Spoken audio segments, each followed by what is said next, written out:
Good on you for standing up to Premier Marshmallow, mate. Yeah, look, I think Stephen Marshall made a big mistake in accepting the invitation to open the consulate today. It's the Great Wall of Joslin. Unfortunately, it's a compound. It doesn't fit in aesthetically with the suburb. It's a leafy and quiet suburb, and this is quite a stark contrast to that. But as you mentioned in your opening, we've got a situation where a week ago, South Australians' wine industry were being punished by extended tariffs from China. They've, of course, hurt our crayfish industry, our grain industry, and then right across Australia imposing sanctions. You've mentioned the human rights abuses, not just with the Uyghurs, but also in Hong Kong. We've got 2 Australian citizens who are locked up, journalists who are locked up in China. And then, of course, there's the fact that Adelaide is the centre of our $145 billion naval shipbuilding program. It commenced in 2016, about the same time the Chinese decided to open up a consulate here. We have the Premier of South Australia rolling out the red carpet in circumstances where we should not be encouraging such a strong presence here when we should not be supporting conduct which is not consistent with the values that Australians hold.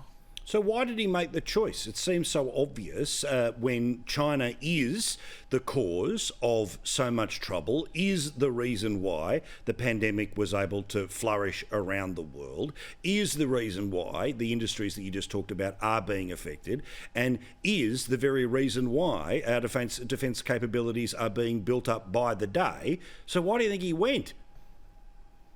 I just don't understand the logic of it. In effect, he's sleeping with the enemy. We've got a situation where we know that the Chinese are engaging in political interference here in Australia. We also know that they're engaging in espionage and also in cyber attacks. One of the things I called for today in response to the opening is and noting that we have across Australia about 150 consulate staff in various different Chinese buildings around the country. The United States, our closest ally, has about 110. It's disproportionate, and we don't understand the reasons why there are so many people. One of the things I think we should be doing, we should be standing up to things like cyber attacks. They are hostile actions, and every time we have a cyber attack here in Australia that is attributable to the Chinese state or its proxies, we should be removing someone from the embassy in Canberra and someone from the consulates around Australia. We've got 11 consular staff here in Adelaide. It's totally unexplainable. Greece has got 2, Italy's got 1, everyone else just has an honorary consulate. It's totally unexplainable as to why they have such a large presence here. Now, about those cyber attacks, now look, we still don't know who's responsible for what happened over at Channel 9 in the past few days, but we do know that the Federal Parliament is under consistent cyber attack right now, yet it always seems we only ever hear about the attack, we never hear about whom is responsible or any sort of reportage about what we've learnt coming out of it. What do you learn as a participant in that building about what the hell is going on when it comes to those who are trying to infiltrate our Parliament?